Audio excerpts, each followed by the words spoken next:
Begin the program, ladies and gentlemen.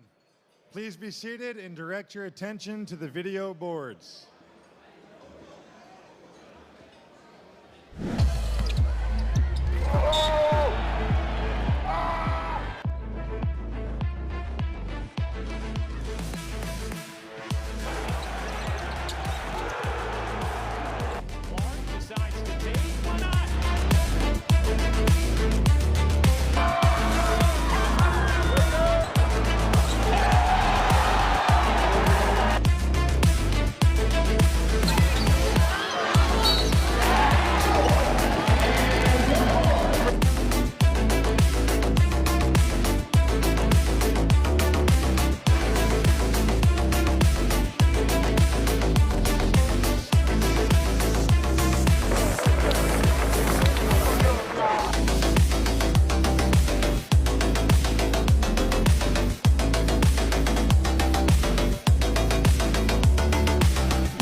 Good evening and welcome. Thank you for joining us. It's a delight to be with so many people who enjoy college basketball. The club is grateful for those who sponsored the awards banquet and who contributed to underwriting the expense that allowed the award winners to join us here this evening. Some are longtime sponsors. For some, it's the first time they've sponsored. I'm going to quickly recognize those sponsors and underwriters at this time. When I call your name, please rise and remain standing. At the conclusion of my list, we'll thank you all with a round of applause. Our most significant sponsor contributions came from our presenting sponsors, Jason Riney, Eddie Flodberg, Pat Cantwell, please rise. Our VIP luncheon sponsors were Kevin Cantwell and Jim Zimilak. Our participating sponsors, again, please rise, Kevin Cantwell, Dan Meckes, Philip Cantwell, Greg Beekman, Neil Perryman, Mark Milton, Nat Walsh, David Gamache, Gary Weidman, Royce Vessel, Dean Eggerding, Bob O'Laughlin, Dennis Evans, Mike Simon, Jimmy Simon, Brent Jansen, Brent Kaniski, Nate Stoner, Dave Rich, Chris Turley, Charlie Ferretti, and Kevin McLaughlin. And the featured guest underwriter group was John Eckrich, Jim Dankenbring, Tom Dankenbring, Brent Boimer, Dean Eggerding, Scott Engelbrecht, Jason Christ, Matt Bays, Paul Coer, Chris Himes, Joel Karsten, John Bew, Tim Van Ryan, Trip Zumwalt. My apologies if I missed any of you. Please give our sponsors and underwriters a deserved round of applause.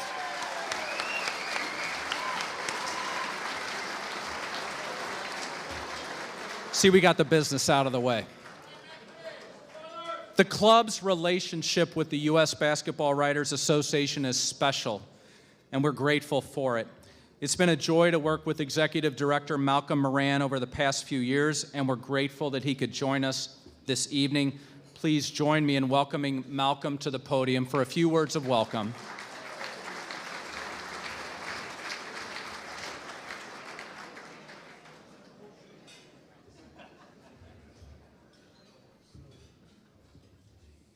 Thanks, Aaron. I'm just here to say thank you and to show my gratitude, first of all, for the relationship between this place and my predecessor, Joe Mitch, as executive director, and all of the attention to detail that has gone into this meeting and the ones that preceded it. And when I knew that the relationship was special, it was when we were confronted several years ago with an inability to do this. And all the Zoom meetings we had trying to figure out when was the right time to do it again and how would we do it? How would we do it to make the honorees feel special and to keep people safe? And that was my introduction to the Missouri Athletic Club and the special relationship here, and I just want to say thank you to that. To Aaron, Jim Wilson, Wally Smith, and everyone on the planning committee. And most of all, yes, please, let's hear it for the planning committee.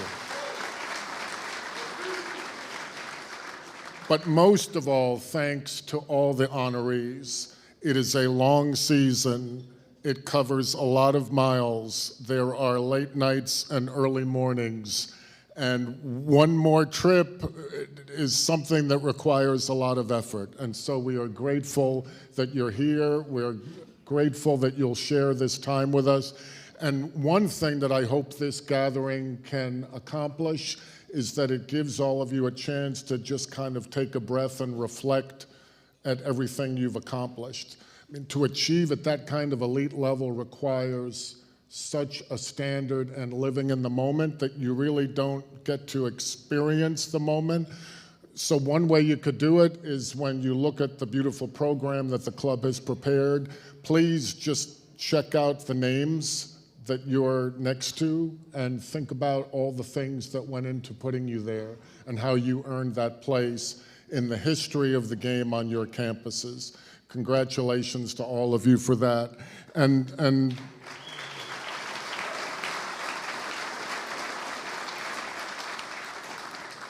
on behalf of our president, Brendan Quinn, and Jeff Nelson, and the nearly 700 women and men in the U.S. Basketball Writers Association, the one question I would leave you with to kind of tee it up for something to come later, being back in St. Louis, where there was, for those of us of a certain age, there was a memorable Final Four here 50 years ago, and that raised the question that if a half century ago the name, image, and likeness marketplace was open, what would have been the numbers for, say, a red-headed two-time National Player of the Year that was on his way to becoming the first three-time National Player of the Year, who was part of two national champions, and what would Coach Wooden have said in response? Thanks to everyone, and thanks for having us. Thank you, Malcolm.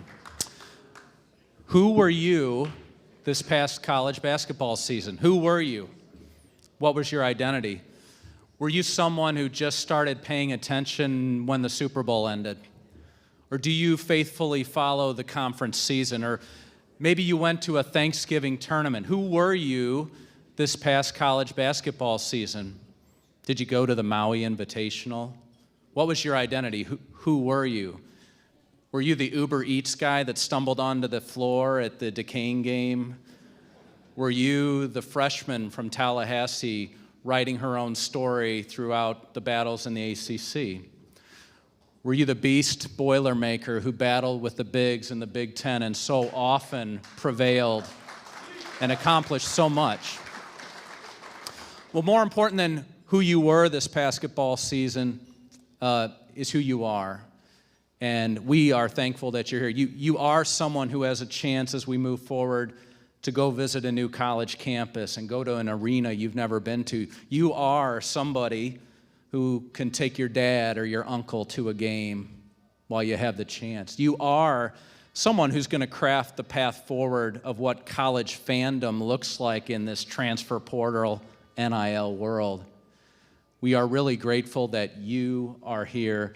Thanks for being with us. Please welcome our MC, Tom Ackerman.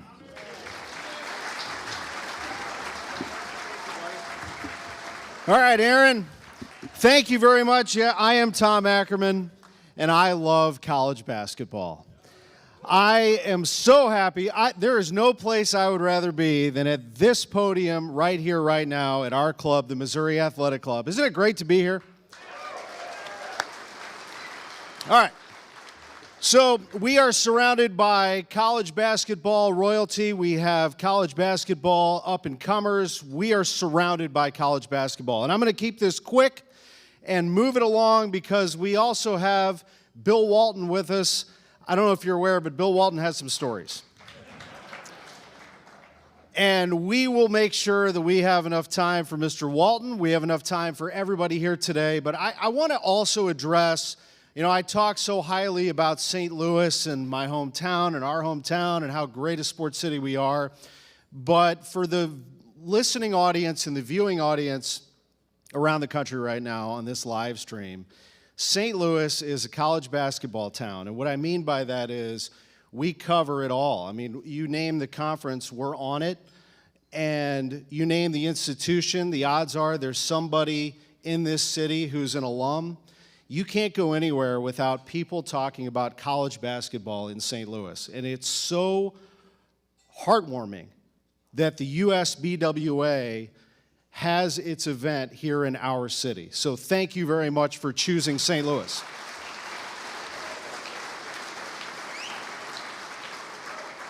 We absolutely love being here. We're the MAC. Great to have you with us. For those of you here for the first time, this room is historic. We've had some major events happen in this room, and here's another one, and we're going to have a great award ceremony. I do want to recognize, his name has been mentioned a couple of times, but he is one of the people who helped bring this event to St. Louis at Table 20, Kevin Cantwell.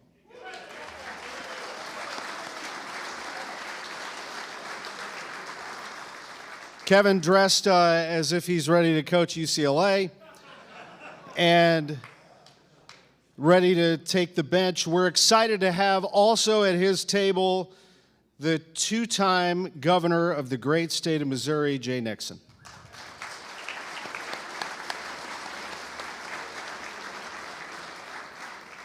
Table 24, the Division II Elite Eight, University of Missouri St. Louis UMSL coach Bob Sunvold.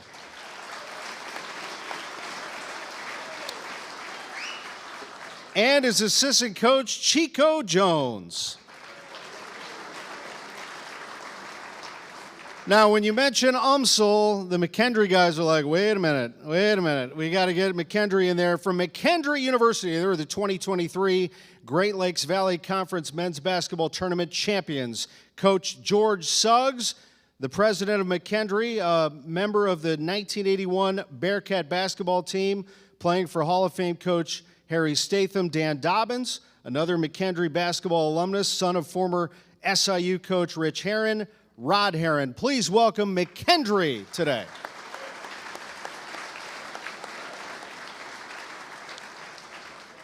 From the Missouri Valley Conference, we welcome the Commissioner, Jeff Jackson.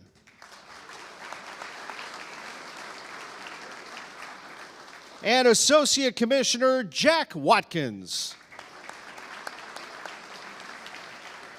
They do a terrific job hosting events, NCAA events here in St. Louis, and so does this institution, represented by many here in the audience today. St. Louis University Basketball Hall of Famer, member of the MAC, Scott Highmark.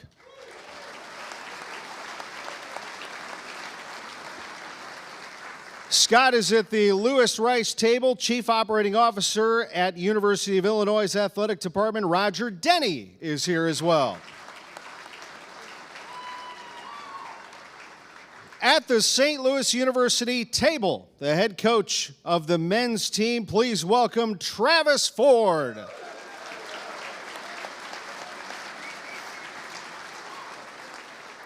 Also with us today, she led SLU to its first trip to the NCAA tournament, and what a run they had in the second half of the season. Boy, that was fun.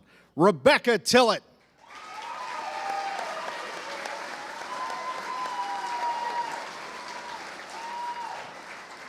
She is joined by the player who is the all-time blocks and rebounds leader in SLU history, led the country in blocks this season.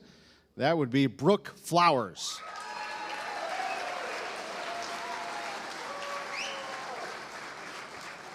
And got to chat with her as well. She keeps the engine running for SLU basketball, and that would be Julia Martinez. And now with more from St. Louis University, I'd like to welcome my co-host for this evening. Please welcome from 101 ESPN. She has transitioned to ESPN Radio in New York. She's a Belleville, Illinois native. She's super talented, and we're excited to have her back at this awards dinner. Please welcome Michelle Smallman. Well, thank you, Tom. And as a hometown girl, I'm thrilled to be back in St. Louis and thrilled to kick things off tonight at a hometown table with St. Louis University basketball. Everyone, let's give a big round of applause for our Most Courageous Award winner, Terrence Hargrove Jr.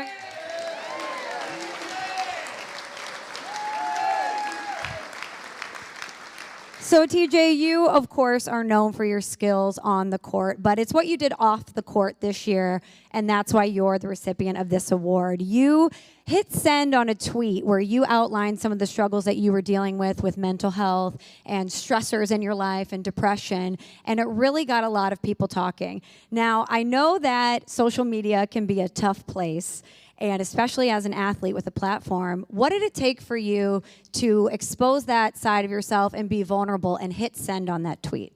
I mean, just having the confidence. Sometimes it's okay to get help and, have people to come give you advice and be willing to help you, just being open to letting people help you.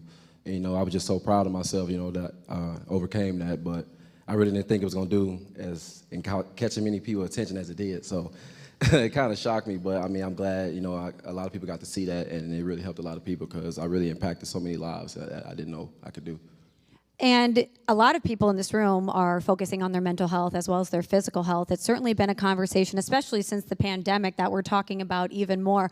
After you hit send on that tweet and you got the reaction publicly that you did, what sort of conversations did you have with your fellow athletes? Because you guys are in a unique position and deal with a unique set of pressure and stressors every day.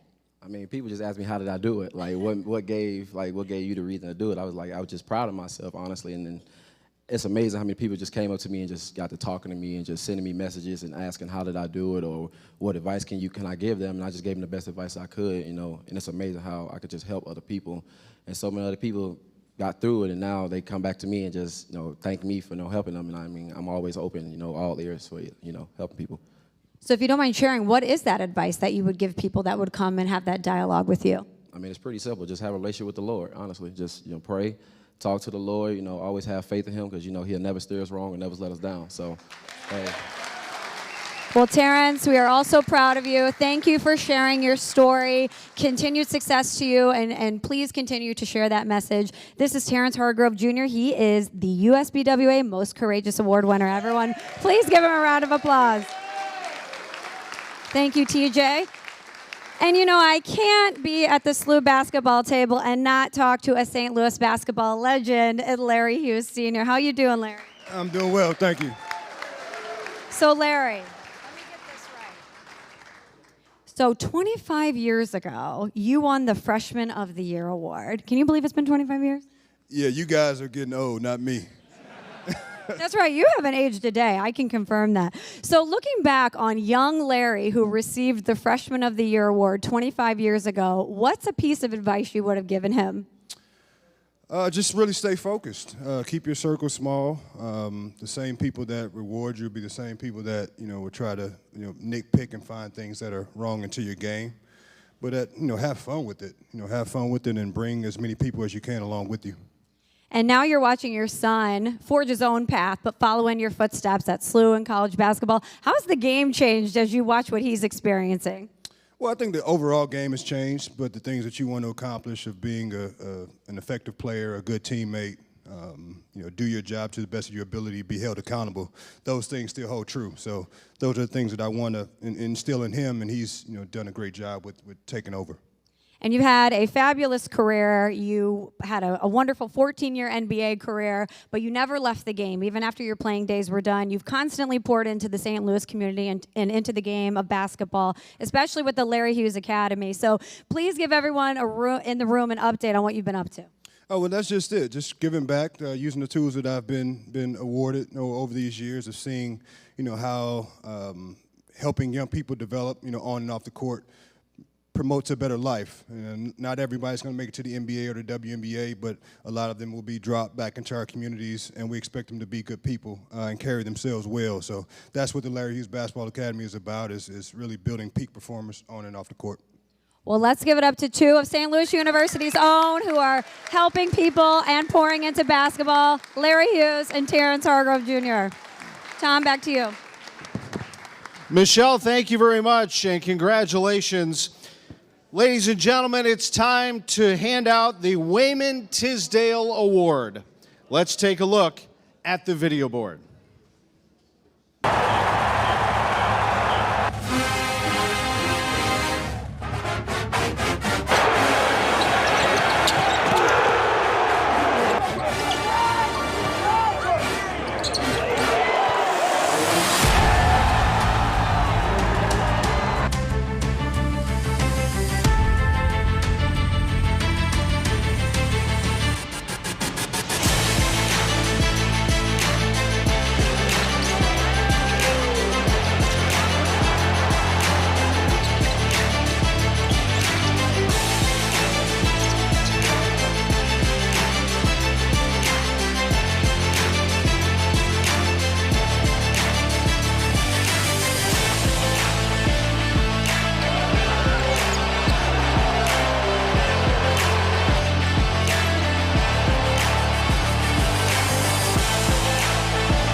What an incredible talent. Brandon Miller, the 6'9" forward, the first Alabama player to win the Wayman Tisdale Award.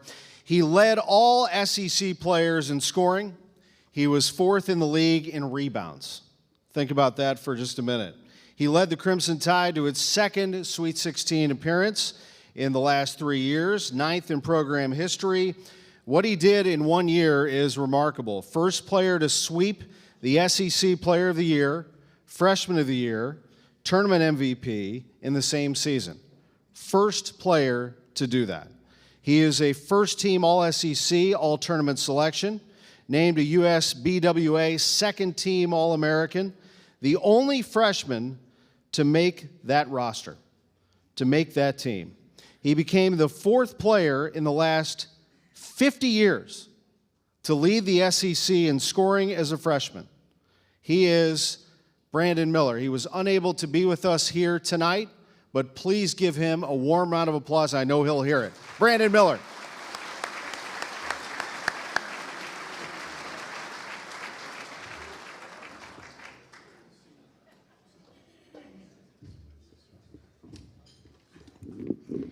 All right, let's honor another wonderful freshman, Tanaya Latson. She is a record-breaking guard and the nation's top freshman in women's college basketball. After just one season, she has quickly proven what a force she is in this game. She recorded one of the best freshman seasons in collegiate basketball history, and she earned her Florida State Seminoles a number 7 seed in their 10th consecutive NCAA tournament. Listen to some of these numbers and some of her accomplishments. She averaged 21.3 points, 4.5 rebounds in her first season, and she shot 45.5% overall and 36.2% from three-point range. She was the first freshman ever to lead the ACC in scoring, and she set the single-season scoring average record by a freshman in the conference with 659 total points. That's right. She's collected numerous awards this season. She was the ACC Rookie of the Week, the 2023 ACC Rookie of the Year. She was named the National Freshman of the Week by the USBWA 3 times and the National Freshman of the Year by The Athletic. And she picks up another piece of hardware tonight as she takes home the Tamika Catchings Award for Freshman of the Year. This is Tanaya Latson.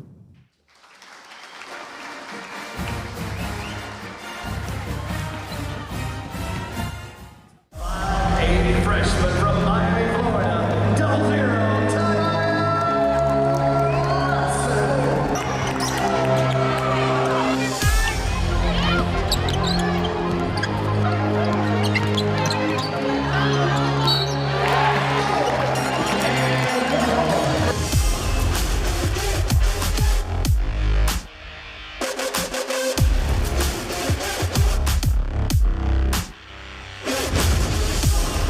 big bucket, put it in the hands of your freshman, Tanaya.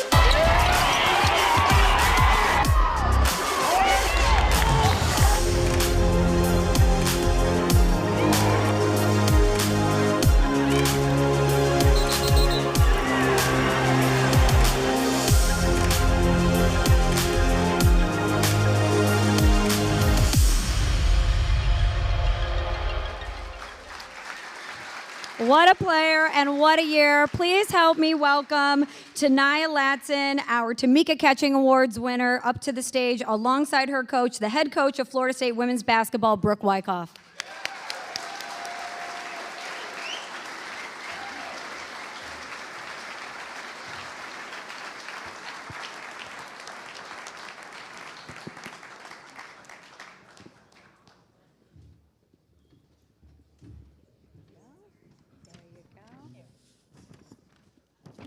All right, ladies, let's get comfortable here. I mean, let's give another round of applause for these 2 accomplished women that we have here on this stage. Okay, Tanaya, since you are the award recipient tonight, we have to start with you. You heard me list all your numbers and your accomplishments. How did you keep yourself grounded as you were going through this season and you realized what unbelievable numbers you were putting up and what a great freshman season you were putting together? How did you not try to let that be the focus? Just keeping God first and being a team player and just, doing what I have to do as a a freshman coming in and just humbling myself and just taking in the experience and learning.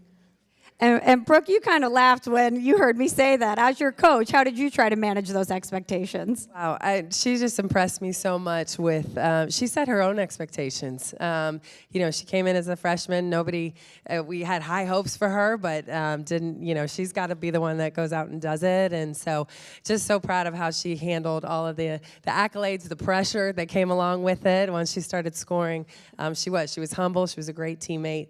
And so it was fun to watch. I had a front row seat, Now, you mentioned the expectations that were placed upon you before the season. Is that a conversation that the two of you have? Do you set certain goals for yourself, or having it be your first season, are you just trying to take it as it comes? I definitely had goals coming into this season, but I quickly learned that that it didn't go as planned. But I mean, like in the summer, I just had to grow, and Coach Brooke had we had a really good talk about just taking things day by day and just continuing to learn and be a good teammate. So yeah. Amazing. Well, after a first year like that, what are your goals for next year? To become a better basketball player all around. Just get my teammates more involved and become more of a vocal leader on the team. And yeah, that's pretty much. I'm sure you'll accomplish whatever you set your mind to. And Coach, you had a wonderful career in the WNBA. When you look at your star player here, this superstar, is that a path you see her forging as well? Absolutely. Oh my gosh. Yeah, I'm so excited for what's ahead of this one. The sky's the limit for her, and so really proud and excited for that draft day. But we got a few more games to play at Florida State before that happens, right? Yeah. Not trying to rush her. Don't worry. All right, everyone. Let's please give it up for Tania Ladson and Brooke Wyckoff from Florida State.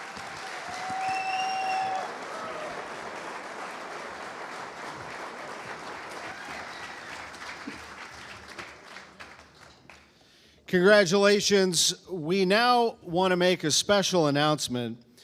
The USBWA this year awarded the Dean E. Smith Award to a college basketball coach who exemplifies the traits of the Hall of Famer from the University of North Carolina, Dean Smith.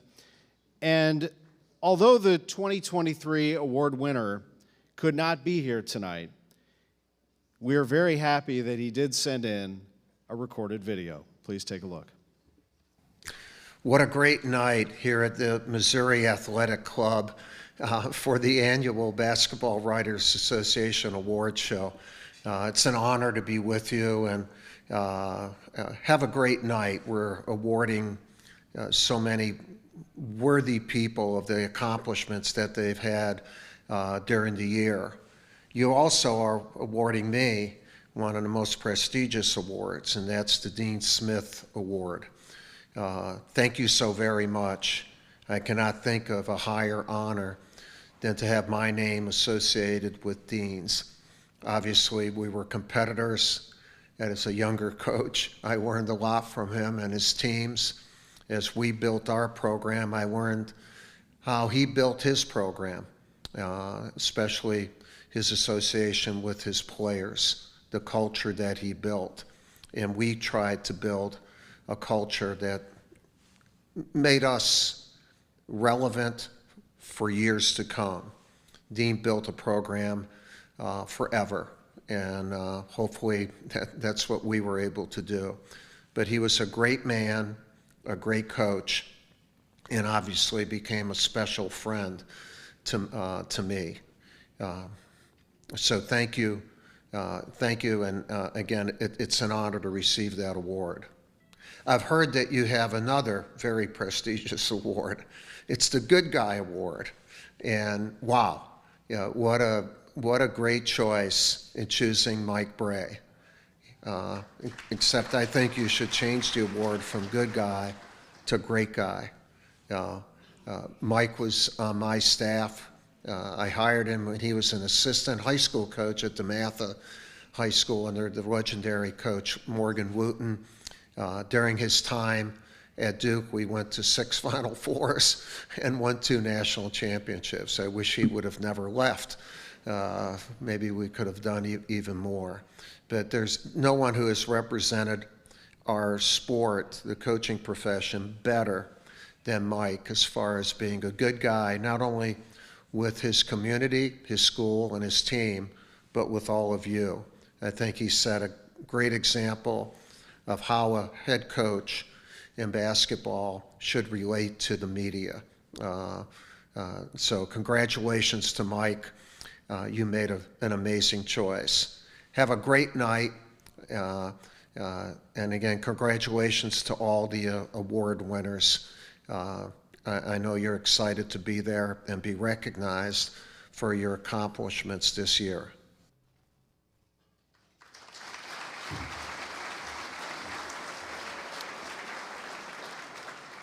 Ladies and gentlemen, I'll direct your attention to the video screen and please welcome Mike Bray. I've been in love with two coaching jobs in my 5 years as a head coach, and that's Notre Dame twice. Championship, defeating North Carolina 90-82. Farrell to the right of the top of the key. Farrell between the circles. Farrell, alley-oop, to Gallagher, free!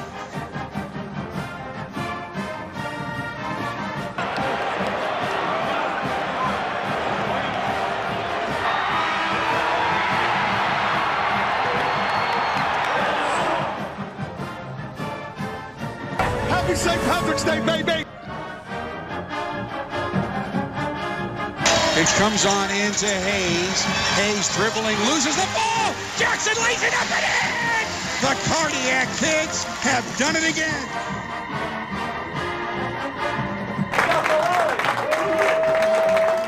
Defense! Defense!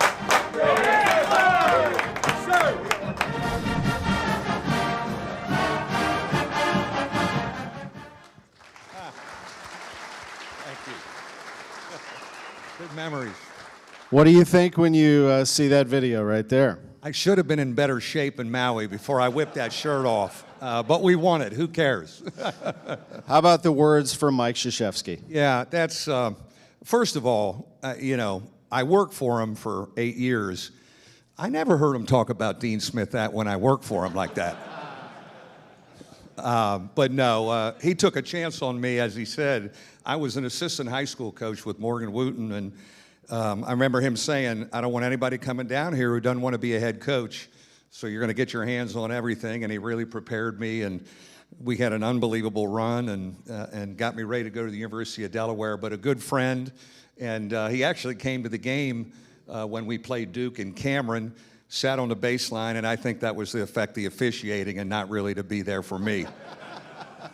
Always the competitor. What were those days like? Why did Duke achieve so much success? What was the special sauce, so to speak? You know, he is an amazing leader and communicator and an amazing worker. You know, that's the one theme that I remember him compete every day. And certainly we compete during a season with our teams, but certainly then the off season as far as recruiting and public relations. And the man woke up every morning trying to figure out how to beat somebody in something. That guy happened to be Dean Smith when I was there. It was an unbelievable motivator to watch Dean and him to chase that. And it made us all better. You know, Tommy and Amberker and I used to talk all the time. If we lost to North Carolina, we never went out to lunch because it was all Carolina fans in Durham. You know, if we won, we'd go out to lunch. So he was great friend, and got me prepared, and look forward to maybe spending more time with him now. Take me that meeting again, though. DeMatha, you're coming out of there. What did you see in each other? What do you think he saw in you, and what did you see in him? You know, I mean, I was probably, you know, it's all about connections. And when I was at DeMatha, we had a guy by the name of Danny Ferry. Bob Ferry, right? Great player at St. Louis. And we actually brought Danny back here to the 7-Up shootout, I believe, was Keith Pickett. I don't know if Keith Pickett used to run it.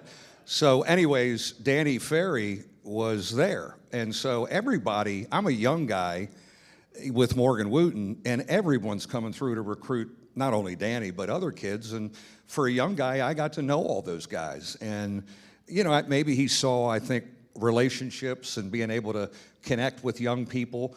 I started as a high school history teacher and JV coach. And that's really helped me, I think, in my communication, you know, through the years. But I think he also wanted a guy that was going to be around a while with him.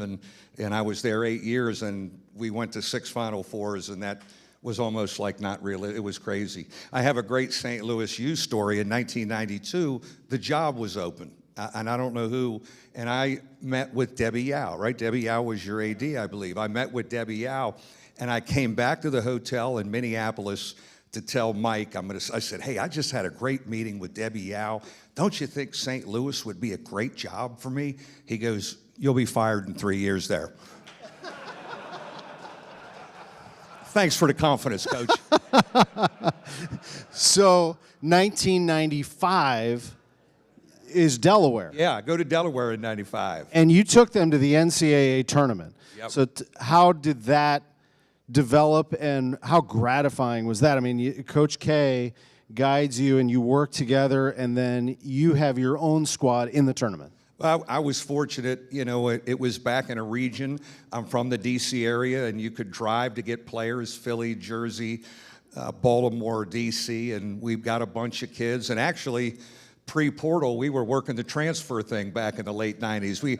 We always had two guys sitting out, and, it was good to us. But, what helped me was I took a job at a place. We weren't on ESPN. We were never on Big Monday.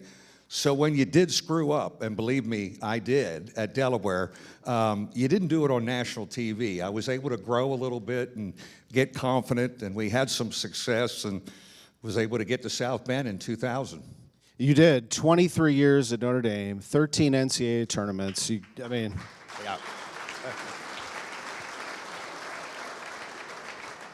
Back-to-back Elite Eights, 2015 and 16. But take me back to the beginning, and Notre Dame, what was it like then? What was the challenge ahead of you? Well, people ask me how long you've been at Notre Dame, and I just phrase it, 6 football coaches.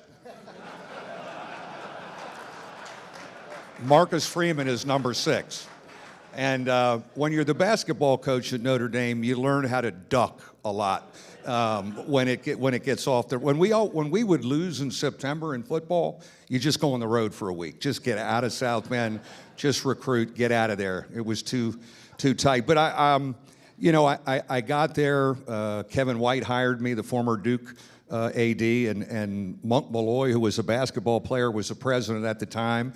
But I inherited a heck of a team. Troy Murphy, Ryan Humphrey, Martin Inglesby, Matt Carroll, David Graves, John McLeod, God rest his soul, and Matt Doherty. In the 1 year he was at Notre Dame, really had players there, and I'm just thankful I didn't screw it up in my first year. And we were in the Big East then, and then we were able to get some momentum and get going and get back to the tournament. I did not know when I took the job in 2000, Notre Dame had not been to the NCAA tournament in 10 years.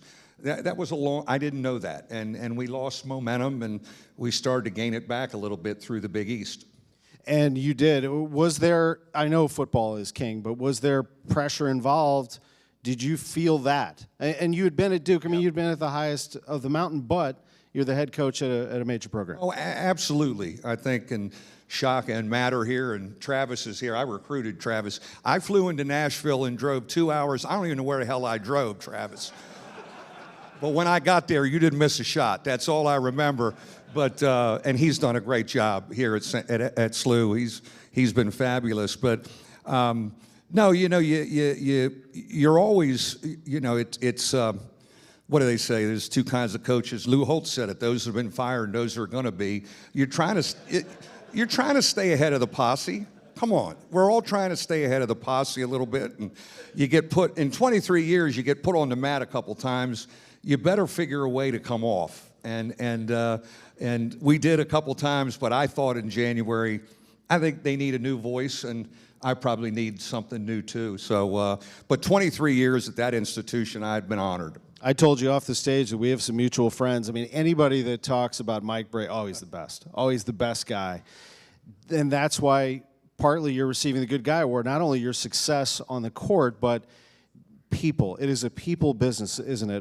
Where did that come from? Well, I think from, my parents were high school educators, so the dinner table talk was teaching and coaching, and that's what they talked about. So in a way, I was in the family business. Morgan Wooten, I was around his basketball camp from age 10 until I played for him and then worked with him, and then Mike Kay. So, you were just around people who could communicate and connect with young people, which is the biggest thing we have to do in our profession, and it's what makes it cool. And I know there's been so much about NIL and name, image, and likeness, but and when I say basketball, I mean men's and women's basketball.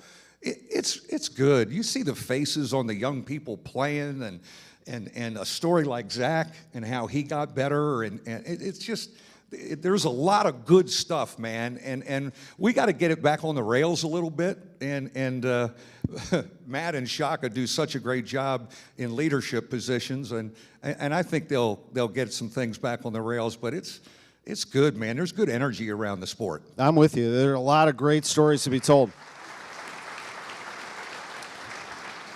Finally, what is next for you? Yeah, that's a good question. I got 3 grandchildren. My son coaches football at IMG Academy, and I got some grandchildren down there, 2 grandsons, Wes and Jude, and I think I need to start working them out. I told my son, I said, I'll be down tomorrow. We need to work them out a little bit, get everything ready. So I think I need a little time to breathe. Maybe you do some television. I don't think I'm done coaching. I think I've got some energy to do that, but the game's been really good to me, and I mentioned Travis and Matt and Shaka. They're the next generation of leadership in our profession, and it comes at really a key time. Loved watching your teams. I watched a lot of your games, and I love the way that your teams played, but mostly I have always admired you just as a person and as a coach and as someone that college basketball enjoys being around, and that says everything about you. And But seriously, I was asking some people at the cocktail hour, this Good Guy Award, does that mean I just never got caught cheating? I mean, you can be honest with me, man. You can be honest with me. I would tell some Norm Stewart stories because I damn sure. All right, give me. I got one. Give me one. I got one. I got a great Norm. This is a Norm crowd, so let me tell it. So my first year at Delaware, we go to the San Juan shootout in Puerto Rico. Missouri's there with Norm. We somehow steal 2 wins out of the consolation bracket at Delaware. We beat Florida, which, shit, we're going to have a parade in San Juan. When Delaware beats Florida, we're having a parade. Norm loses to Rick Barnes and Clemson in the championship game. Get to the bar at the Marriott. He's sitting there after the championship game. I walk up, sit down. Hey, Coach, how you doing? And hey, Mike, how you doing? Good, good week. I said, Coach, any advice? He goes, let me tell you something, Mike. We're both getting off this island 2-1, brother. He said, this has been good for you and good for me. Now buy me another beer.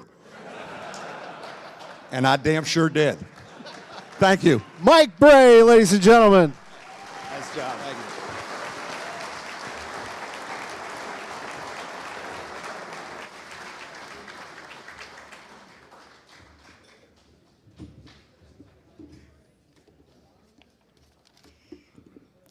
Now let's recognize Dawn Staley, who's being honored for the Coach of the Year award. Dawn Staley's impact on the game of basketball, both as a player and as a coach, it cannot be overlooked. This year, Dawn Staley led the Gamecocks to a 36-1 season. She helped South Carolina clinch the SEC regular season and the tournament for the 7th time. She celebrated her 400th win to advance to the Sweet 16. I could really give her resume and we'd be here all night. She really has such a long list of accomplishments. And just a few weeks ago, she was saying not 1, not 2, not 3, not 4, but 5, as South Carolina had a record 5 players drafted in the WNBA draft, including Aaliyah Boston being drafted #1 overall, who we celebrated at this very dinner last year.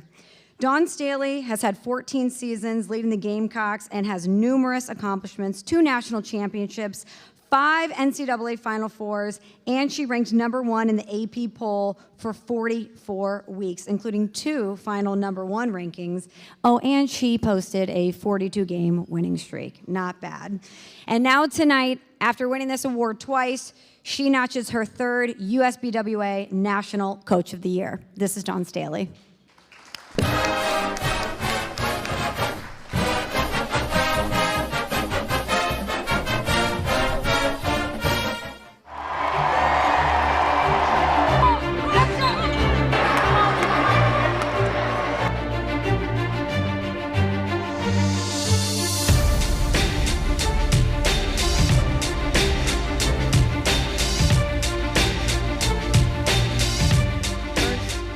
I would like to say I am super sorry that I can't be in attendance because duty calls. We have a recruit, and for me to receive an award like this means that sometimes these things happen. But I wanna just say to the honorees, congratulations. I hope you and your family enjoy such an awesome recognition. I also would like to thank the USBWA for this prestigious award. Obviously, I'm standing here accepting it on the behalf of our team, our coaching staff, and everyone associated with our program because, quite honestly, they did all the work. So thank you, and go Gamecocks. Thank you, Coach Staley, for that acceptance video. Now we want to honor the National Women's Player of the Year, the Ann Myers Drysdale Award winner, Caitlin Clark of Iowa. She is a star, and she was the talk of the sports world just a week ago. After a dominant season, she put up historic numbers. She absolutely stole the show in the women's NCAA tournament, including posting a record 191 points in the tournament. That's a single NCAA tournament record for men's or women's basketball. That's right. All eyes are on Caitlin Clark. All of us want to see what's next for her, and I mean all eyes. 9.9 million viewers watch Caitlin and her Iowa Hawkeyes take on LSU in the national championship game, making it the most watched women's college basketball game in history. She is a force to be reckoned with. Let's take a look at our National Women's Player of the Year, Caitlin Clark.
Hi, it's Caitlin Clark. It's just such an honor to win the Ann Myers Drysdale National Player of the Year Award. I couldn't be more grateful to have this honor, one of the most tremendous honors all across America.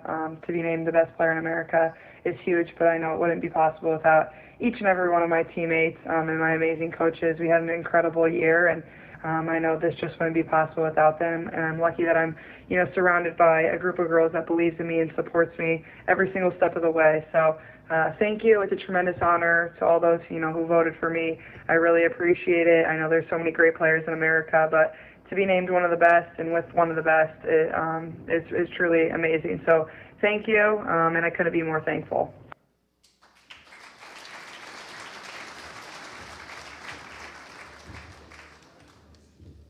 Caitlin hit a dagger at the buzzer against my beloved Indiana Hoosiers, so I'm getting over it.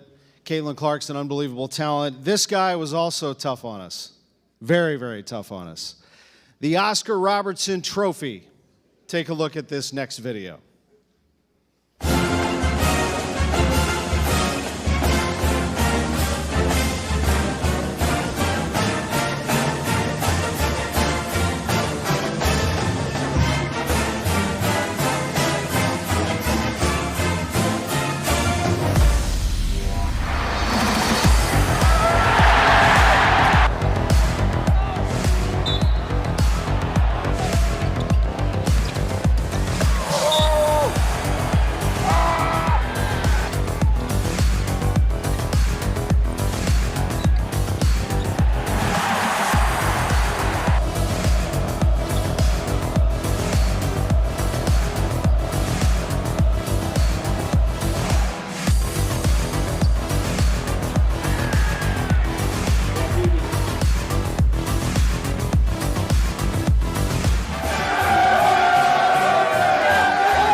The absolute dominance.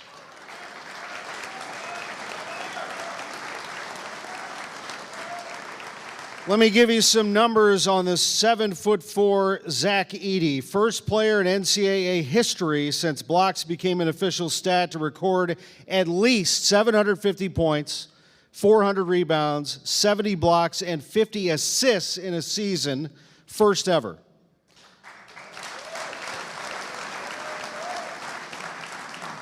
The only player in the NCAA database to rank in the top 25 of all 4 categories, scoring, rebounds, block shots, and field goal percentage in the same season. With his coach, Matt Painter, here's Zach Edey.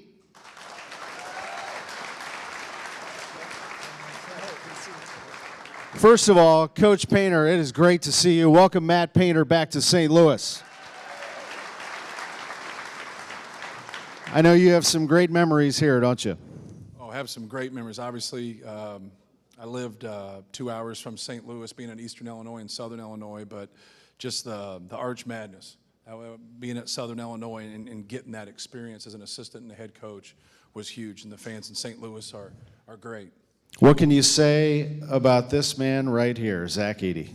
Well, you know, like Coach Bray had talked about, like just there's a lot of great things in college basketball, just the story that he has. His first year of organized basketball was his sophomore year in high school. So in his 6th year of organized basketball, you know, he swept the National Player of the Year award in every single one of them. So it kind of speaks for itself, but it's good to get somebody with no habits instead of bad habits.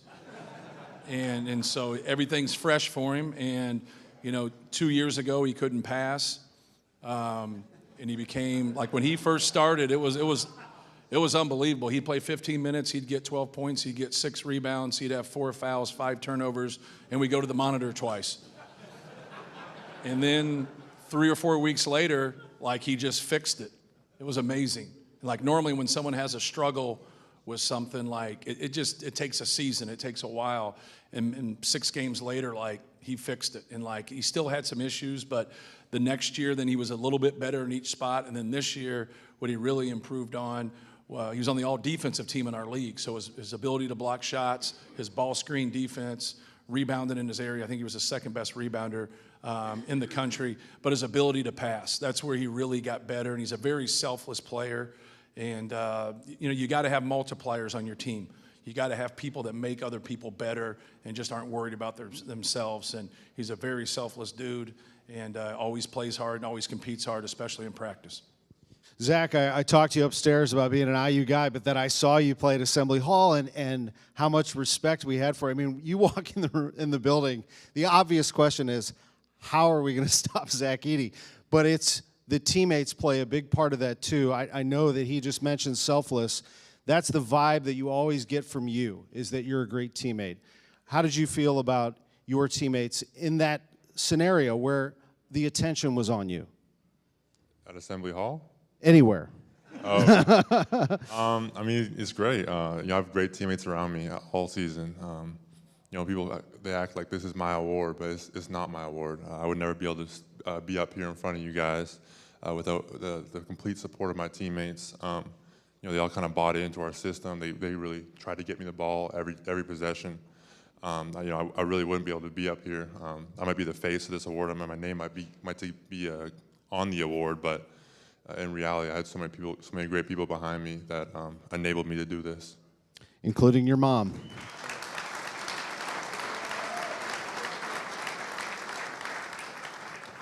Your mom's beaming over there. I had a chance to talk with her upstairs as well. Tell me about her. She's great. You know, it was kind of our deal coming out of high school that if I got a scholarship, she would retire. So that was kind of a big motivating factor for me to try to go D1 in America. I did it, so she retired, and basically every season since then, she's come down, rented an Airbnb, stayed, watched basically all my games. She'll travel on the road, drive crazy amount of hours just to come watch me play, and so I can have a familiar face in the stands, and I'm just so grateful for that.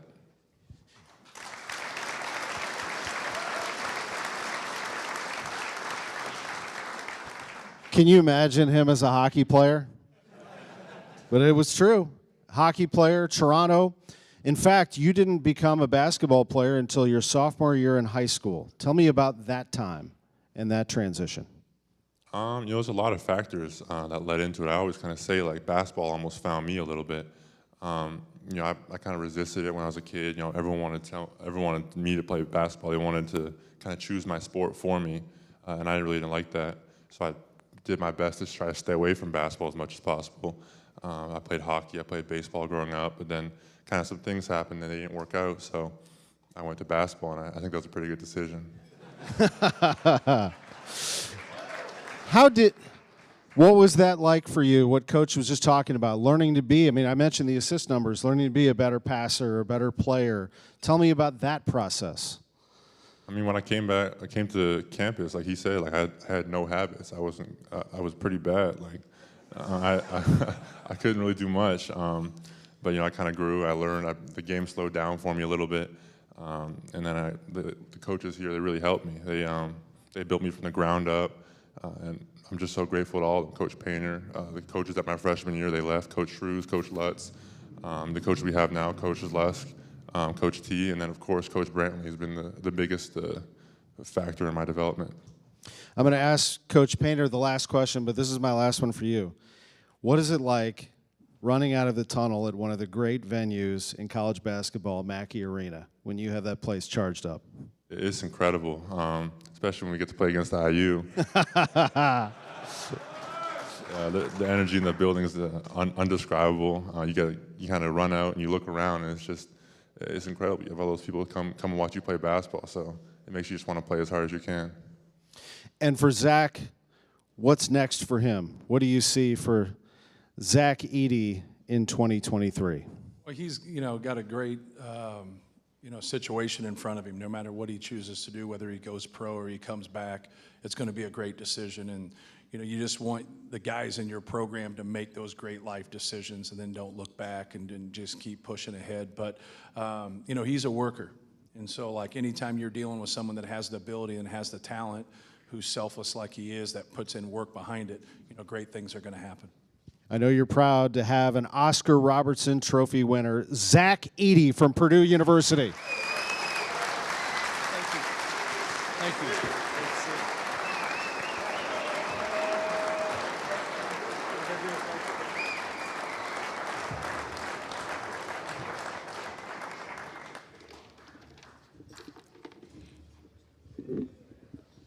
Now we wanted to take the time to honor the Henry Iba Award winner for Coach of the Year, Shaka Smart.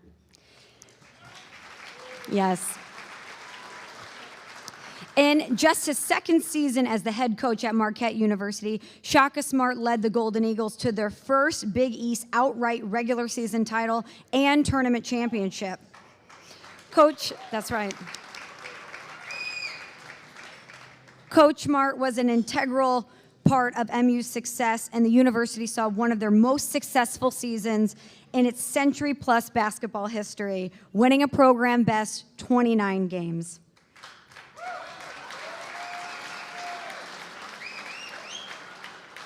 We're going to talk about this in a second, but the Golden Eagles, they were picked to finish 9th in the 11-team Big East, and instead the team became one of the best offenses in the nation. They went 17-3 in the conference to set a Big East record and won the outright title. They also beat every team in the conference for the first time since joining the league, and to cap off his historic season, Shaka Smart is being honored tonight with the 2023 Henry Iba Coach of the Year Award. Let's take a look at his wonderful season.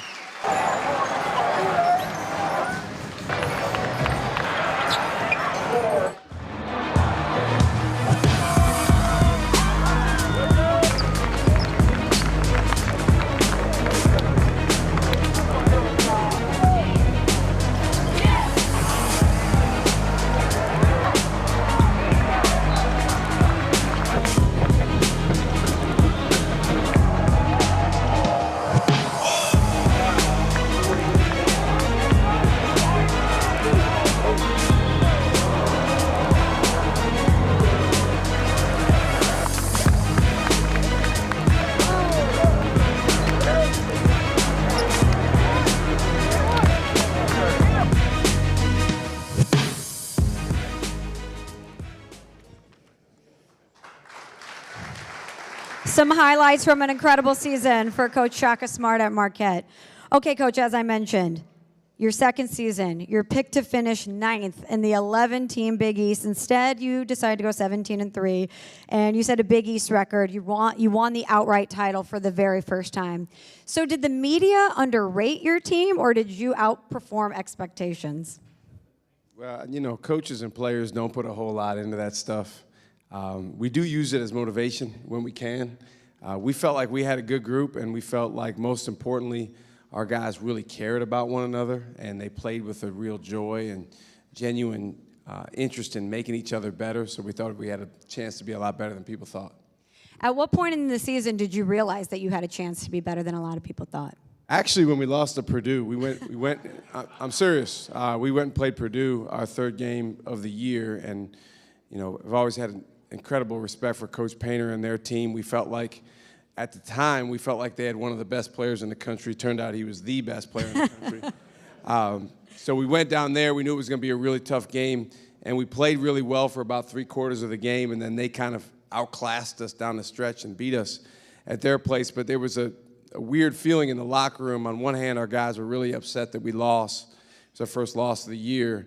But on the other hand, you could see in their eyes that they felt like, hey, we can go anywhere and compete with anyone, and that's what we did the rest of the year. We're going to get back to your season at Marquette in a second, but I want to roll the tape back and talk about the path that led you here. So in researching you, I read, and you can't believe everything you read on the internet, as you know, but that when you were choosing what to do as a young man in college, that you actually turned down acceptance to Harvard to play basketball at Kenyon College. Now, it did work out for you, obviously, this basketball thing, but what went into making that decision? Well, I went to the school I went to, Kenyon College, because of the basketball coach. So I was, you know, so basketball crazy. That was the only thing on my mind, and I had a relationship with him. He was like a father figure to me. So that's why I chose to go there. And then after my freshman year, he actually left. So I learned early on about kind of the business side of coaching and how coaching changes can affect players, and that's always been something that's stuck with me. I also want to talk about when you were appointed the head coach of VCU, because a lot was made that you were one of the youngest head coaches in NCAA history, and especially at that time. Was that something that might have worked in your favor, the fact that you had youth on your side, maybe you could relate to players in the landscape of college basketball more? Yeah, I was 31 years old, and the best thing I had going for me was I didn't know what I didn't know. So it worked out well, and was fortunate to have a great group of guys that we were able to bring in. You know, any of these awards, as Zach said, they're team awards. You know, they're awards that go just as much to every player on the team, every coach and the coaching staff. And that's one thing that every good team that I've been a part of has had in common, is a group of guys that truly care about one another. It is a team sport. It is a team award, but we're in a society where praise for the individual has never been more omnipresent with the NIL and social media and all that. How do you keep the focus on your team when you have players who are getting individual accolades and perhaps endorsement deals? Well, I think the challenge is that our game at the highest level, the NBA, is marketed by the individual. You think about LeBron James, Kobe Bryant, Michael Jordan, the best players are what drives that league. And so that filters down to every level of basketball. For us, what we've tried to do is help our guys understand that individual success is going to come as a byproduct of team success. You know, there's a reason that Zach Edey's sitting there. His team was really, really good. He made his team be really, really good. And that's the case for any player that achieves at a high level. So if we can get our guys to buy into that and have a lot of fun together playing, then we'll have a chance to do some great things. Marquette was obviously a great landing spot for you. You had an unbelievable season, great success there. And throughout your career, your name always comes up attached to different jobs. But what is it about Marquette that made you think this is the place for me? It's a great basketball school. You know, it's a school that, you know, when kids come in to go to university there, already on their mind is coming to home basketball games. And that's something that, you know, has been kind of part of the fabric of the university for a long, long time. So it's a great place for me, my family. We really enjoy it there. And being a part of the Big East, I played Division III basketball, so to look around those arenas and to see all those people and to get a chance to be a part of those battles is a ton of fun. we know that if we see a Shaka Smart team in the tournament, it probably means trouble. You have taken many a team to the tournament. What's the difference between coaching a team in the regular season and tournament time? The same things go into winning in November that go into winning in March, but everybody treats it differently. So what happens is our minds feel like it's different. The players' minds feel like it's different. So just trying to help them understand that the exact same things go into getting a team stop or a team score. And if we can kind of make our way through the clutter mentally of, the NCAA tournament, so much is made of it. And there's so much media coverage, social media now. And so I think just helping the players understand that all the stuff that's worked for us to this point is going to work. Things that haven't worked for us to this point are going to continue to not work. And so staying true to what really works for us is going to give us our best chance. And finally, even though it is a team award, you're the one being recognized tonight as the Coach of the Year. What does that mean to you? Well, actually, I'm the second best coach in our family. My wife, Maya, is here. I want to recognize her. Thank you for coming. Let's give it up for Maya. So she makes all the coaching decisions in our family. There was only one time where I had to overrule her, and it actually worked out well. She wanted to kick a couple guys off the team for skipping a banquet, and I said, "No, we can't do that. We need them down the stretch." But That was a risky move, though, to go against her. For me, the best coaches that have the best seasons, they do it in a million different ways, but they have one thing in common, and that is that they have a captive audience in their players. And the coaches that you see and you say, well, why is he struggling with his team, or why are they having a tough year? It's not because he forgot how to coach or he lost his knowledge of the game. It's that for some reason he doesn't have a captive audience with his guys. So just been fortunate to have a group of guys that wants to buy into what we've asked them to do, cares about one another, cares about what it says across the front of their jerseys, and is a competitive group. Well, you're an incredible leader. Let's give it up one more time for our Coach of the Year, Shaka Smart. Thank you.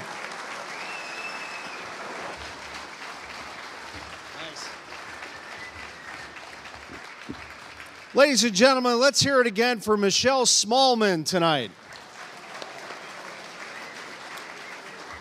We also want to thank our Director of Communications here at the Missouri Athletic Club. He does so much behind the scenes to make nights like this a success. Jim Wilson. Folks, it's 9 o'clock, and it is time. Let's take a look. 5, 4, 3, 2.5, 2, 1. It's time to throw it down. It must be getting early. Clocks are running late. Bridges, I love bridges. Golden Gate Bridge, Coronado Bridge, the natural bridges. Dawn is breaking everywhere. Not a candle, curse the glare. Draw the curtains, I don't care, 'cause it's alright. Take a bite out of it while it's lit. While it's lit? Say, oh, I'm kidding. I can't.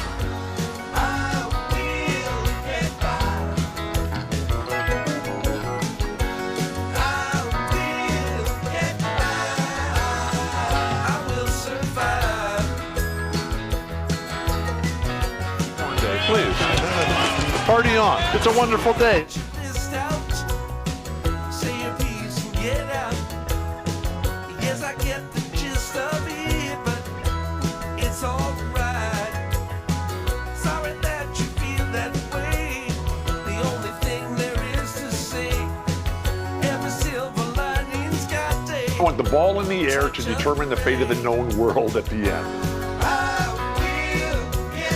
You broke it. No, I didn't break it. It comes apart like that. That's how you transport it.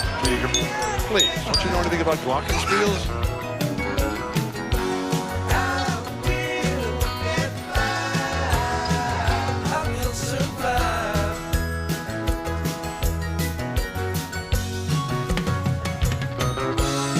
It's a lesson to me. The evils and the beggars and the seas. This is an excellent shirt, by the way. I've got one of those. If this is your shirt. That's my shirt. Ladies and gentlemen, three-time Oscar Robertson Trophy winner, Basketball Hall of Famer, Bill Walton.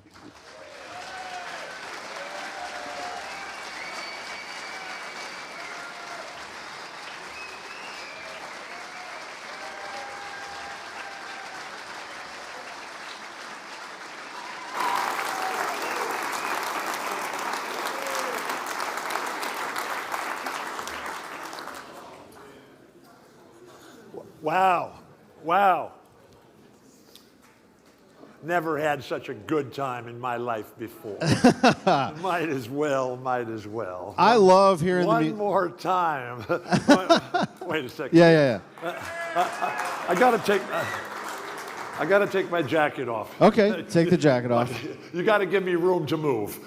Here, let me help. I can't give my best unless I got room to move. No, we got to give you room.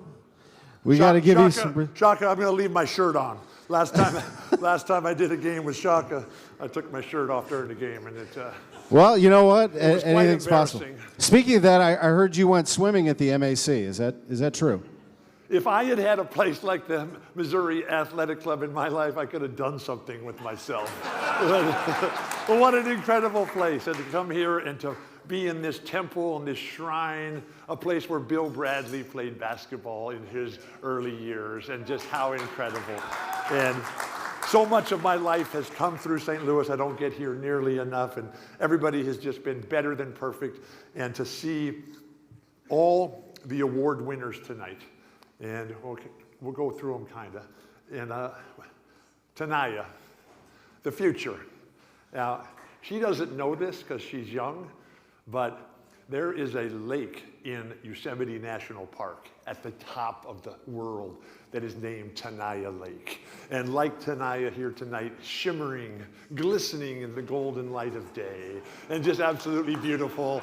And just to the east, of Tanaya Lake is Tuolumne Meadows, and just to the north is Olmsted Point, and just to the southwest, southeast is Clouds Rest, and then beyond that is Half Dome. And like Tanaya herself, that place is just better than perfect, as is the Missouri Athletic Club.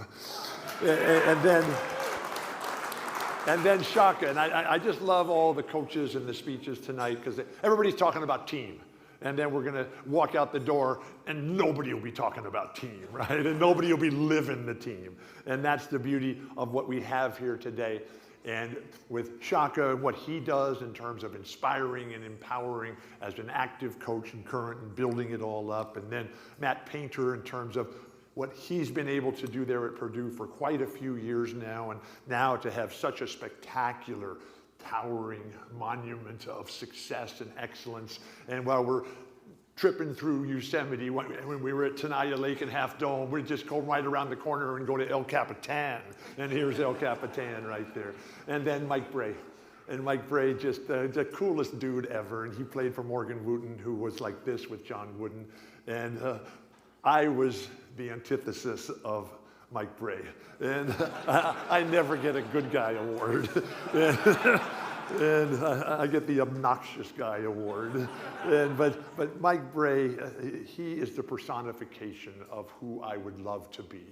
And someone who is just, who radiates joy, who radiates happiness, but also is strict, firm, demanding. And he is just representative of what America can, could, and should be. And Mike Bray, I thank you, I congratulate you. And then I want to thank the table mates that I had there. There is Brent, and there is Wally, and there is Malcolm, yes, and there is Mike, and there is Brendan, yeah, my team, and then Michelle over there, excuse me.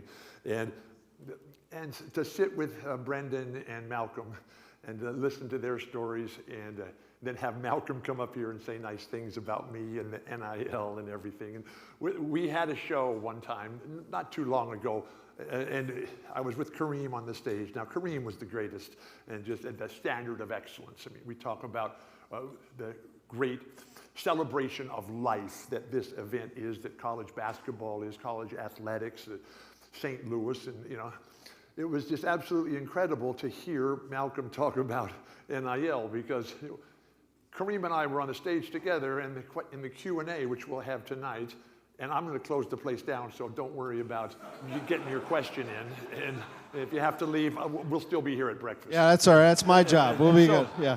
And so the question was about the NIL. Kareem, if you and Bill were playing in the era of NIL, like, what would it be like? And Kareem looked at the guy and, he thought about it for a second. He said, well, Kareem, I would take Europe.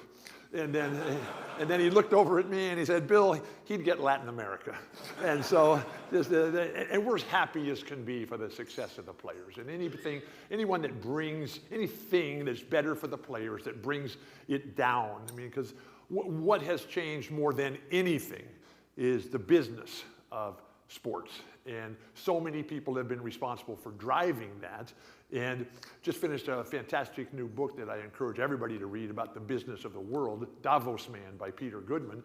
But this whole sense of what we're doing tonight and celebrating. And I want to start with Mrs. Zach over here, Zach's mom. And because none of it happens. I'm sorry I don't know your name, but I'm Bill. 2 L's, the second one is silent. And so, what's your name? Julia, yeah. Okay. Let me say this. Julia Roberts. Hold on a second. He won't forget anyone's name either. Okay. And so, with all due respect to Julia, I had the privilege of having the greatest parents ever. And my parents had zero interest in sports. None. Never shot a basket, never played any sports, never watched. We didn't have a television in our house.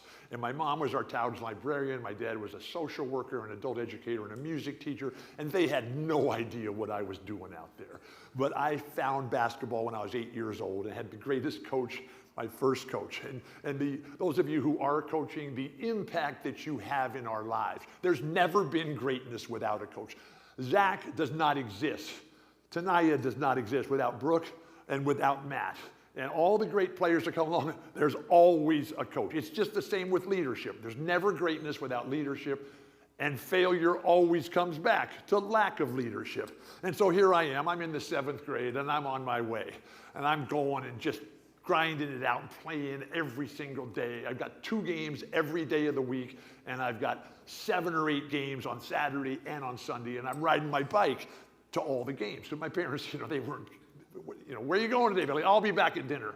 And so what would happen, though, I could get to the 2 games on Monday through Friday, but Saturday and Sunday with 7 or 8 games, I would play the first half of one game, the second half of the next. I'd play the middle part of one game and then the end of the next game, and so on and so forth throughout the day. And on Monday back at school, I'd say, hey, so what happened in the game, man? When I left, we were ahead 30-1. Oh, Bill, we lost 31-30, man. And so my dad who worked all the time, and my dad, he was just the greatest dad in the world, but no interest in sports. And so one day I said, Dad, hey man, I really want to play the whole game because I really like winning all these games. and I said, Dad, will you please drive me to my game on Saturday? And that was just like one day that he could have one moment to himself, right? But he looked at me and he said, okay. Where are we going and what are we going to do? And so now I'm in the 7th grade and I'm sitting there and I got the ball in my hand, basketball, the most perfect game of all. We're very much like drinking tequila, You wait for the opening tip, you wait for that opening sip, and then it's on, right? And so I got the ball in my hand and I'm dreaming. Jumpers, backdoor passes, block shots, rebounds, doing it all, right? And I look over at my dad, who was everlastingly positive. My dad grew up in the southern San Joaquin Valley during John Steinbeck's Grapes of Wrath. His parents were public school educators and administrators. He went to Berkeley and was an honor student at Cal, and then things changed, as they always do, and he ended up in Europe fighting on the ground in France and Germany. And he came back and never said a word about it to anybody, but spent the rest of his life trying to convince people to get along. And so here he was, incredibly optimistic and positive about everything in life, with the ball in my hand and dreaming about what's next, what the future was. I look over, and the first time For the first time in his life, in my life, I saw tension in his neck. I saw a jawline that wasn't smiling. I saw angst and a man whose dreams and whose life was slipping away. Because here he was on a Saturday driving me to some whatever. He had no idea where we were going. And so he's trying to find the classical music on the radio, which he loved. We grew up in a classical music household. I see this disappointment, frustration, angst. I reach over and I turn the radio down and I look at him and I say, Dad, I am so grateful and appreciative for you driving me to this basketball game, Dad. And one day I'm going to pay you back, Dad. Because one day, Dad, I'm going to make it to the NBA, Dad. And I'm going to be the best player in the NBA, Dad. And when you're the best player in the NBA, Dad, they call you the most valuable player. And you're the best player that there is in the whole land. And Dad, guess what? When you're the most valuable player in the NBA, they give you a free car, Dad. And we had nothing, but we had everything. You know, my parents, we lived on $5,000 a year when we were growing up. And so my dad, you know, he hears me telling the story that I'm going to give him a free car, and he looks over at me and he turns back the radio up and he says, well, Billy, that's really nice, but tell me, what is this NBA you're talking about?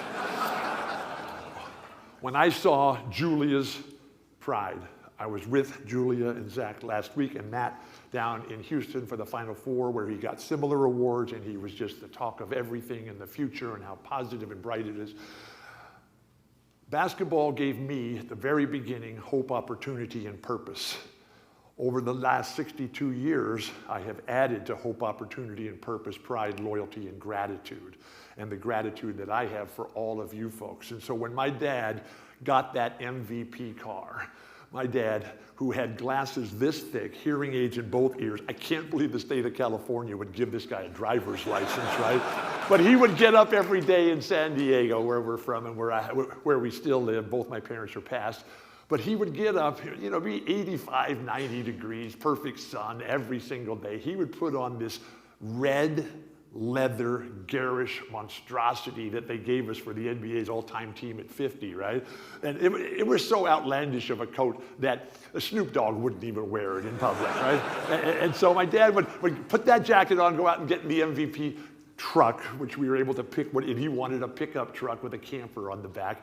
And he would drive around our hometown and just wave to all the people. And he was so proud and just beaming, the same pride and joy that I see in Julia here. So as we go through that life of hope, opportunity, and purpose, and pride, loyalty, and gratitude, always acknowledge the people who have gone before us, who have built this city, this club. I mean, 1903, and then 1904, you got the Olympics here, and then you got all the people in my life who have made me who I am, who have been here so many different times. Yes, we talked about Bill Bradley, but we have to talk about Lewis and Clark, who came through here a little bit before that. And I remember Johnny Wooden telling the story, man, when they asked him, Coach, what did you miss in your life? And he said, gosh, it was, you know, I was on the farm over there in Martinsville, and Lewis and Clark came by, and they were looking for one more man for the expedition. And my dad, Joshua, wouldn't let me go, and I was so mad. But then with Red Auerbach, we coached the Tri-City Hawks just up the way a bit. And then Bob Pettit, just the legend for all of us, and just absolutely incredible, a huge mentor and role model and friend for me. Lenny Wilkins, my first coach, and you know, a guy who got the short end of the stick. And if you don't know Lenny Wilkins, please read his superb book, Unguarded, just absolutely spectacular. Lenny, quiet as can be, classy as can be, dignified as can be, smart as can be, but quiet and soft-spoken and understated, very much like me. But he writes this book, Unguarded, which it just lays it all out there. It's absolutely fantastic. What do you got? What was John?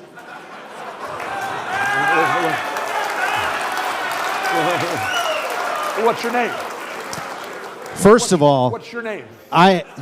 He remembers every name, and I hang on every word. Name is Tom. Yes, that's right. You're like Tom Landry. But my older brother Bruce played for Tom. You're a part of St. Louis history as well, and you're Russian. I want to get to that, but I want to go back to John Wooden. What made John Wooden so impactful? And let me go back to how he found you. Yeah. I was trying to get there. And so, Lori, my wife, just the greatest everything ever. And the most beautiful girl in the world. And I'm the luckiest dude in the world that she was still there. She was still there when I left. We'll see about when I get home tomorrow. And now, when I say everything, I've been trying to find a better word because she's not a thing. She's a human being. She's a person. But she's the greatest everything ever in my life. And I'm alive today because, and you played the song, we will get by, we will survive. I am alive. I'm alive because of her, right? And so, and without a reason to believe that the effort it's going to take to get to tomorrow, if you don't have that reason to believe, you're not going to make it. And that's what this room is about. The empowerment, the enabling, the inspiring, and all these coaches and all these people who have come here tonight. And I've met so many of them, and I want to particularly point out Collins. Collins, where are you? We can't see a thing. There's Collins up there, as cool a dude as I've ever met in my life. And then there, where's Neil Young? Neil Young showed up here tonight. Where's Neil? He already left. It was past his bedtime. He had to go back and tend to the garden. You know, homegrown is the stuff I want. And so, anyway, so John Wooden, yeah. I knew John Wooden for the last 43 years of his life. And 3 years when I was in high school, 4 years when I was his player, and then by far the best years were the 36 years after you stopped playing for him. Because as Mike and Shaka, Brooke, and any coach will tell you, you're not the player's friend. Your job is to make the players great at what they do. More importantly, make them great at who they are. And that was John Wooden, who was serious as can be. And so I was on the, I'm not like Shaka Smart. I did not grow up with a silver spoon in my mouth. And so here it was. I didn't get a chance to play Division III basketball, right? And so here I was. I'm 15 years old. I'm 15 years old and I'm already on the international stage and I'm having the time of my life. It's 1967, and it's the Summer of Love in California. And I'd already been to my first Grateful Dead concert, and I am on my way, right? And all these coaches from everywhere. I mean, there were no rules in those days. Plus, there was no telephones, and there was no cameras. There was nothing, you know. And so every day, I'd come out of practice in high school in 15, San Diego, and there would be 15, 20 coaches standing there, right? Bill, come on, Bill, come to our school. We'll make you the most famous player ever. You know, you'll set all the records at our school. And Bill, tell your dad that we'll get him a new job. We know he's a working man. Your mom, the librarian, tell her that, we'll give her a shopping spree, get her a new, set of jewelry and everything. And I'm looking at him. And then they said, oh, and Bill, here's the cheerleader's phone number. She's our closer out there, right? And I'm 15 years old, and it's like, yeah, wow, let's go here. And just let your imagination run wild. And I used to think I had a vivid imagination. but some of the new guys have set new standards. And so then John Wooden walked into our family home. And he looked at me and he looked at my parents. He said, Bill, Mr. and Mrs. Walton, I know what all the other schools are promising you. That's not the way life goes. There are no guarantees. The only thing I can promise you, Bill, is that I'll give you a chance to be part of something special. But to be a part of something special, like what you folks have right here in this city, in this club, that's a privilege, Bill, that you have to earn every single day. And then he turned it and he said, Bill, I've seen you play. You're going to be fine no matter what you do. But I'm here to tell you why you should come to UCLA. Because, Bill, you will learn over the course of your life, echoing the sentiments of every other coach and player up here tonight about the team. Coach Wooden said, because I was always facing the tormented conflict of being pushed, of being drawn into the world of individualism. Bill Russell's my hero. And I'm a team guy. And so Coach Wooden looked at me and said, Bill, your ultimate level of happiness, achievement, accomplishment, and success in life is not going to be based on you. It's going to be based on how good those people are right next to you on either side of you. And that's why you make the choice to come to UCLA. Now, as I'm sitting up here your name is Tom, right? Okay. So I was John Wooden's easiest recruit. I became his worst nightmare. And I drove the poor guy to an early grave at 99 because I always wanted to know why. Why I had to cut my hair, why I had to shave, why I had to wear the clothes he wanted me to wear, why Nixon was president, why we were in Vietnam, and why the cheerleaders couldn't be in my hotel room on the road trips, right? And Coach Wooden, who was an English teacher by profession, who happened to have young men under his athletic supervision in the afternoon, he was very patient, never more so than with me. And so this was his look. He would rest his chin on his thumb and put his index finger over his parsed lips. And he would listen, and he would listen, and he would finally have enough. And he would roll his eyes and wave his hands and say, Bill, it's all fine and good that you think that way, but I'm the coach here, and while we've enjoyed having you, we're gonna miss you, Bill. And I never in 43 years changed his mind on anything. Now, it helps that everything he told us when we were in college, which none of us, particularly me, believed a word of it, it all came true later on. And when I was 21 before I ever encountered anyone who didn't have my best interest at heart. And then I joined the NBA, and everything changed. And I immediately realized what a tragic and terrible mistake I had made. So I immediately went back to Coach Wooden, and I apologized profusely, promised him that I would quit causing him grief and consternation, and I would do everything I could to make amends for all the problems and challenges and everything that I caused him. And he kind of rolled his eyes and said, well, we'll see about that. Talk is cheap, vision true, right? And so over the course of the next 36 years, we did everything together. Thousands of events. Events like this, bar mitzvahs. We opened fire stations, pizza parlors. We did birthday parties, car washes, you name it, we did it. And so one day we're doing a really big show. It's thousands and thousands of people. And people like the USBWA were all in the front row taking notes of everything we said. And Coach Wooden and I are going back and forth, and there was this one young guy in the front right there. He's got his big media badge on and everything, and he's like writing everything down. And it goes to the Q&A, and Coach Wooden always moderated the Q&A, right? And he only picked on the pretty ladies to ask the questions. And this one guy was just dying to get in the whole time. And then the moderator, the Wally, or who's running the show over here, Brent, I don't know, he comes up to Coach Wooden and whispers in his ear one more question. And so Coach Wooden announces one more question. And now Coach Wooden is not like me. He's not going to stay around at the end. I'm closing this place down tonight, folks. My plane's not tomorrow till 9 o'clock in the morning. And that, for me, is an eternity away. And so Coach Wooden announces one more question, and everybody's put, Coach, call on me. And this guy's down here begging, right? Coach never looks at him. Never looks at him at all. But like any great player, and Coach Wooden was the first of the great players, he had incredible peripheral vision, which he was able to teach and pass on to us.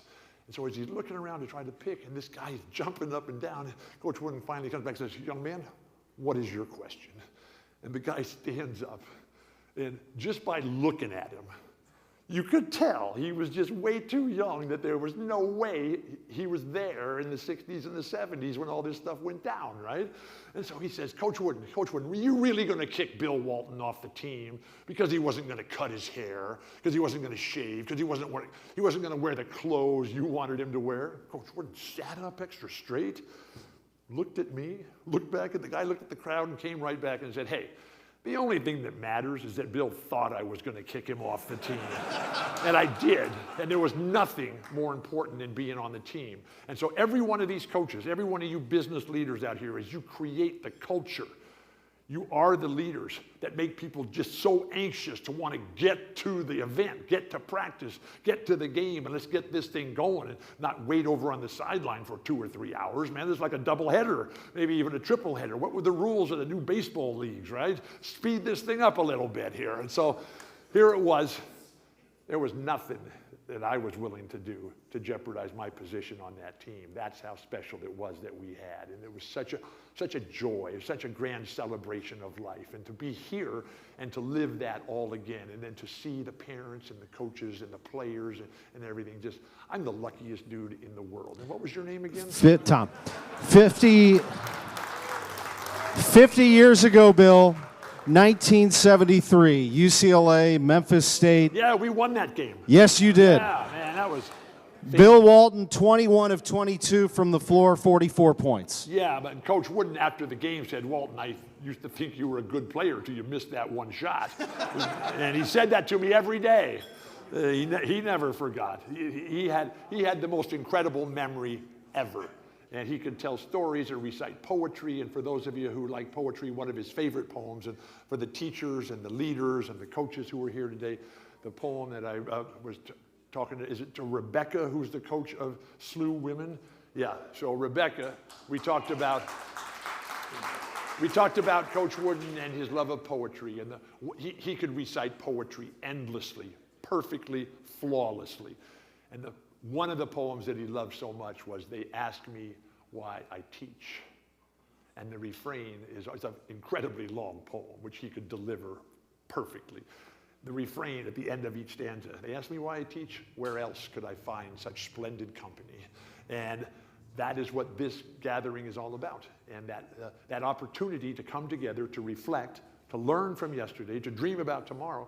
But as Shaka was saying, as Mike Bray was saying, make today your masterpiece. And so here was this guy, John Wooden, who he was relentless in his teaching. And he always, you know, he was the most organized person. I'm the most disorganized person. Lori describes my mind as being like a slot machine. We were on tour with the Grateful Dead in Las Vegas, right? And she looked at me in the middle of, in the middle of the other one, some just crazy, wild song, just everything going out of this universe. And she looked at me and she said, I finally figured you out, big guy. Your mind is like a slot machine and all these different wheels just turning, right? And then it locks up and then you go again. And so here I am.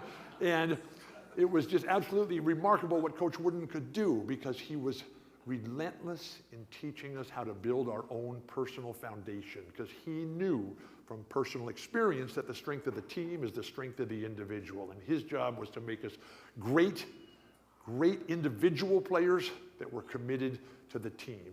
And so he had his pyramid of success, those 15 words: human values, attributes, industriousness, enthusiasm, friendship, loyalty, cooperation, intentness, initiative, alertness, self-control, physical fitness, skill development, commitment to the team, poise, confidence, competitive greatness.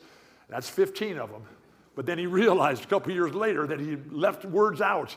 But pyramid. Isosceles had already defined the shape of the pyramid. He couldn't change it to a parallelogram to add more room, right? Because only 15 blocks fit in there. So he added them as clouds. Now, we finally had rain in California this year for the first time in a lot of people's lives, right? So they don't know what clouds are, but this year we had it, and we survived for one more year with the water. We'll be coming here to ship water to California pretty soon. They'll be digging a canal from the Mississippi here, or maybe the headwaters of the Missouri. I have one of the pyramids in my office. I wanted to ask you. I'm not done yet. I was finishing. I know. So he also had his, I'm almost done. Okay. He had his 7-point creed, which his dad Joshua gave to him when he was in high school. Make each day your masterpiece. Drink deeply from all sources of knowledge. Make friendship a fine art. When you find yourself in times of trouble, make sure you're prepared for the difficult times that are sure to come. And that requires you to be supporting members of the Missouri Athletic Club. So, and then a bunch of others that I can't remember, but I have no memory. I haven't been to enough shows on the Grateful Dead tour. They're having their final tour this summer, 31 shows. Lori and I are scheduled for 20 of them. We'll be out there. But then Coach Wooden had his 2 sets of threes. Don't lie, don't cheat, don't steal. Don't whine, don't complain, don't make excuses. That covers a lot of ground. And then he had his endless maxims. Be quick but don't hurry. Failing to prepare is preparing to fail. Happiness begins when selfishness ends. Never mistake activity for achievement. The worst things you can do for the ones you love are the things they could and should do for themselves. When everybody thinks alike, nobody thinks. It's okay to disagree, just don't be disagreeable. And then the one that he wrote to me on the day I graduated, June 1974 from UCLA. To Bill Walton, it's the things you learn after you know it all that count. John Wooden. That sits on my desk to this very day. But as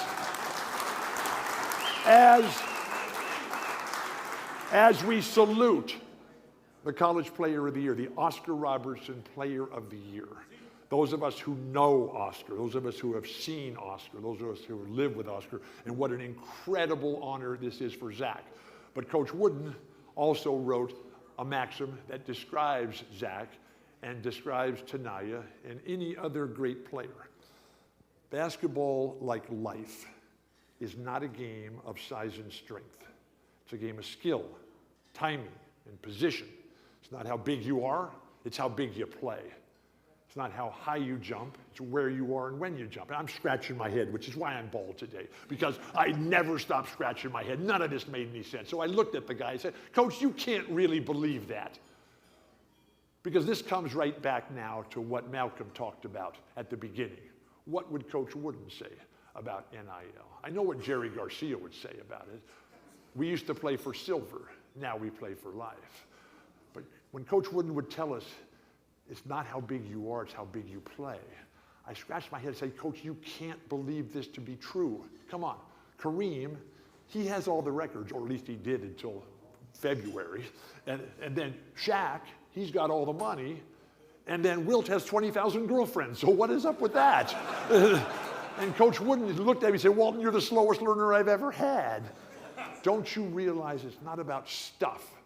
It's not about material accumulation. It's not about physical gratification. It's about training the mind to be the champion in whatever it is you do forevermore. But that requires you to live a life of sacrifice, discipline, and honor.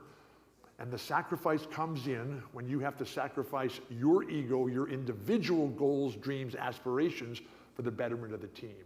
And when we get to that point, we're all going to be better off in our world. Now, what was your name again? I'm Tom. I have a Grateful Dead question, but Yeah. two things that we have in common. We're both college basketball broadcasters, and I really, really want to do a game with him at some point.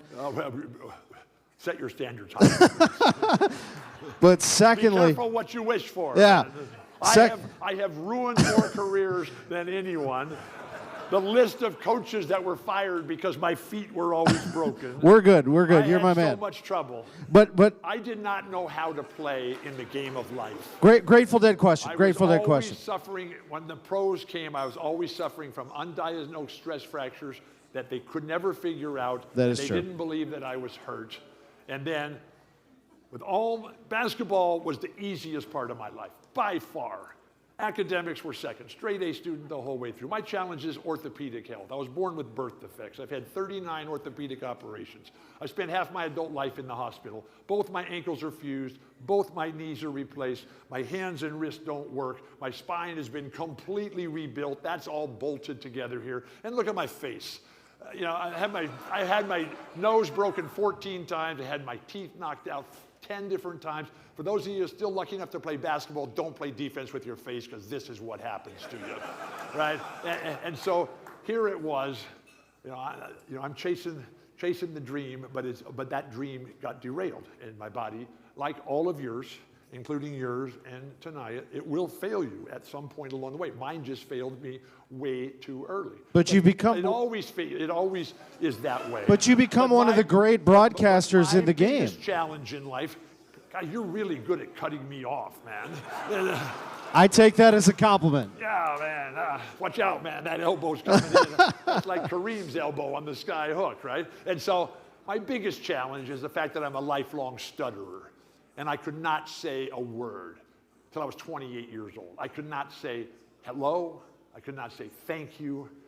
Learning how to speak is my greatest accomplishment in life and your worst nightmare. And so I'm the luckiest dude in the world.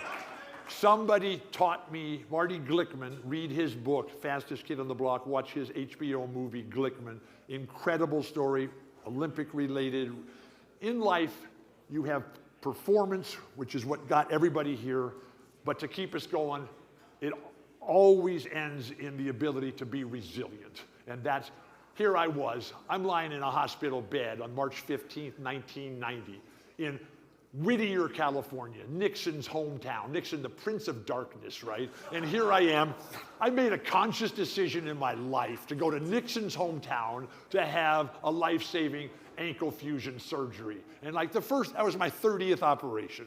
The first 29 were a piece of cake. It was all about me getting back out there and playing the game I loved. And then, but this 30th one, man, this was tough. This was ankle fusion. They take a big electric saw and cut all the ends of the bones off in your foot and ankle, take this big, massive, bleeding ball of bone, push it all together, hold it at a right angle. Somebody else comes by with a power drill and bolts it all together, just so I could come here to the Missouri Athletic Hub on April 12th, 2023, and be part of this grand celebration of the future, right? And so I know for the first time I'm never going to play again. I need perfectly level ground. I need a chair everywhere I go. And I'm sitting, I got tears just streaming down my cheek because I love to play basketball. And one of the things I loved the most was yelling at the refs, "Come on, ref, make a call, will you? Go back to Foot Locker where you belong." or the coaches. You know, 6 of my coaches are in the Hall of Fame. And I'm up and down that court. "Come on, Wooden, give me some players out here. I'm tired of doing this all by myself." Right? And that's never going to happen again. And so through the sadness and the loneliness and the desperation of what am I going to do next, the lightning bolt flash of inspiration sears across the smoking crater that's my mind. And I just go, hey, I got it. I'm 6'11". I got red hair, big nose, freckles, goofy, nerdy looking face. I can't talk and I'm a deadhead. Been to over 1,000 Grateful Dead concerts. Television is the only career possibility for me. And they looked at me and they said, no, get out of here. When you look like this, you get nothing but no. Thankfully, Lori said yes once, and I haven't let her out of arm's reach since. And so when I first made that commitment and decision, I could not get a job. He looked at me, no, Walt, you're going to start spitting and stuttering all over everything, and everybody's sorry for the people in the front row. I should have warned you beforehand, or at least move my chair back.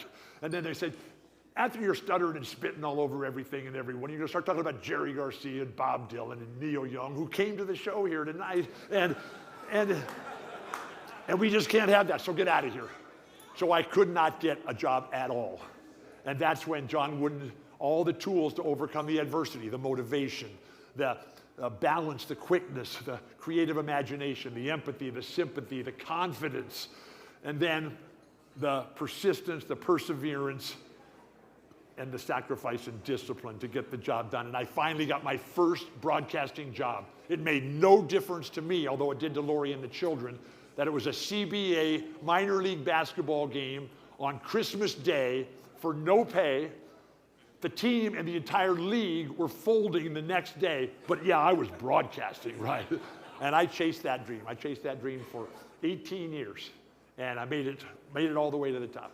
And it was fantastic. I loved it. And then on February 24th, 2008, February 24th, 2008, my spine failed. I had broken my back in college, and I lived with these bad feet. Because in life, you know, you guys who are builders and construction guys, whatever, foundation is everything. And I had a faulty foundation. And so here I was, my spine finally failed, spent the next 4.5 years on the ground, was going to kill myself. The award back there that Michelle was kind enough to give to the St. Louis University player, I believe, can't remember his name. Terrence Hargrove. Terrence, yeah, my good buddy Terrence, yeah. And so, you know, I was going to kill myself if I had a gun because life was not worth living. But here I am today, and I'm now 14 years past my surgery, and I'm doing fantastic, and I've never been busier, never been better off, and I'm ready to go. Ladies and gentlemen. What was your question? What was your question? My last thing, I just had a comment about the Grateful Dead. Yeah, and David, I love the Grateful Dead. David Crosby once said that the Grateful Dead is like 4 streaming melodies at once. The Grateful Dead is that. Oh, it's more than that. It's 6 or 7. That's what he said. He said 4. Well, he had some hearing problems, and he had some other challenges too. But my question is why, and I'm going to close with this, is that it's become such a big part of your life. It is my life. I am who I am because of the Grateful Dead. Exactly. I am who I am because of this room. I am who I am because of Malcolm, and because of Brendan, and because of Mike Bray, and because of my belief in the future with Tanaya and Brooke, and then with Zach and his mom. They already left, man. They're out of here. And then Shaka. The Grateful Dead, they wrote a song about me. Yeah, wherever he goes, the people all complain. Yeah. So, but it's a heck of a song, man. In and out of the garden. The question was, why the Grateful Dead? Yes. So I found the Grateful Dead when I was 15. Heard on the radio. It was the advent of FM radio. The DJ goes, hey, boys and girls, the last band you just heard in that jam, from a new band. They call themselves the Grateful Dead. They're from San Francisco. And I'm told that they had a concert last weekend in San Francisco, and so many people showed up that everybody got in free. And I'm also told, boys and girls, that the Grateful Dead are going to have a concert in Los Angeles. Well, we lived in San Diego. We're going to have a concert in Los Angeles this weekend. And I'm telling you, boys and girls, if enough of you boys and girls go, I bet you get in free too. And that's all we needed, because we didn't have any money. Nobody had a driver's license. We're 15 years old. But one of the guy's parents, they were out of town, and they had left the car keys, right? And so we had no money. We had just the clothes we had on our back. We had no idea where we were going. There was no advertisement where the show was going to be. We just go up to LA and we start driving around, and nobody had a map or anything. We just started seeing all these cool people like Neil Young, who was here tonight, like Colin's here. And we said, that's where we're going. And we followed them. That's where the show was. We got in free. I got to the front of the stage, and I've never left. And it was incredible to this very day. The happiness, the joy, the hope, the optimism, the peace, the love, the smiles, and it's just absolutely fantastic. And while the roster has changed over the years, the music and the culture and the people and the fun, it continues unrelenting. And we'll be out there on tour. And when this show is over here tonight, when they finally kick me off the stage and when they turn off my microphone, I'm going downstairs to the Jack Buck Grill. Let's go.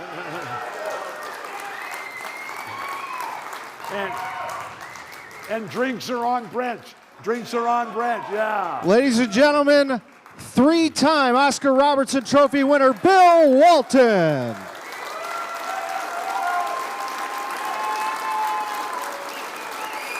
I got one more. One more. Okay. Who here has ever been to a Jimmy Cliff concert, a celebration of life and love like you've never seen before? That's right. So Jimmy puts on this incredible show, all these fabulous songs, and then the crowd wants more and more and more, so they chant one more. So he wrote a song called One More. So I'm going to just leave you with one song, with one story here. I'm not going to sing the song. I'm just going to tell you one more story. I told the story of NBA at 50 today at lunch. This is the story of NBA 75. And here I was on the road doing another show. And I'm in Houston, and it's late at night. The show is over. And I go back and I turn on my computer to check what I missed that day.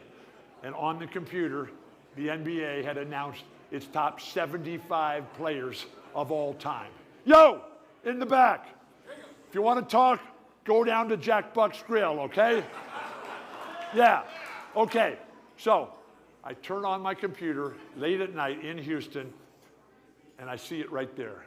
NBA's all-time team, and my name is on the list. I can't sleep all night. It just doesn't get any better than something like this unless you're at the Missouri Athletic Club. And so, I wake up in the morning. I don't sleep much. You might have trouble believing that. And so I wake up, my mind is already racing, and I'm fired up, man. And that life of pride, loyalty, and gratitude. Pride, the satisfaction with our choices, the loyalty, do we care, and then the gratitude. That just comes and sits in a cloud of light over my head. And I'm on my way to the airport, and I call the Blazers, my first team, and I'm thanking them, man. Thank you for my life. Thank you for the opportunity and the privilege, because I had the most incredible platform with Maurice Lucas from Marquette, Jack Ramsey, and all the different players, Lionel and Johnny and Dave and Bobby and the Blazer Maniacs. And so I thank the Blazers. I hang up. The next call is to Steve Ballmer and the Clippers. If Donald Sterling had still owned the team, I never would have called. But I called Steve Ballmer and I said, Steve, thanks so much for allowing my dreams to come true. Thanks for empowering me. Thanks for enabling me. And then I called the Celtics. And I'm talking to the Celtics and I'm telling them, I can never thank you enough, man. This honor, 75 greatest players of all time. I just can't even believe it. And then I say, so tell me, how many, there's 75 greatest players of all time. Tell me how many of them are Celtics. And without hesitation, the guy said, Bill, 20 of the top 75 players of all time are Boston Celtics. Correct me, all you CFOs, correct me if my numbers are right, but that's 26%, I believe, of the all-time NBA team are Boston Celtics.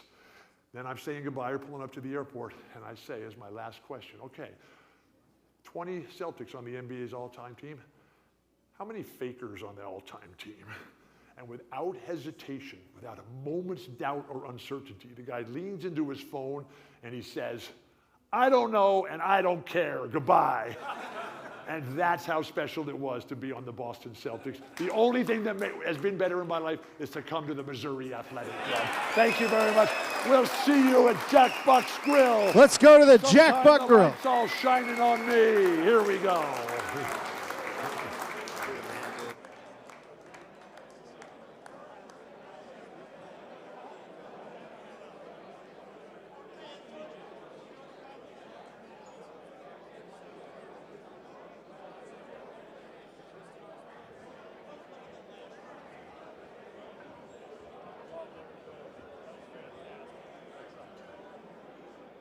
So good.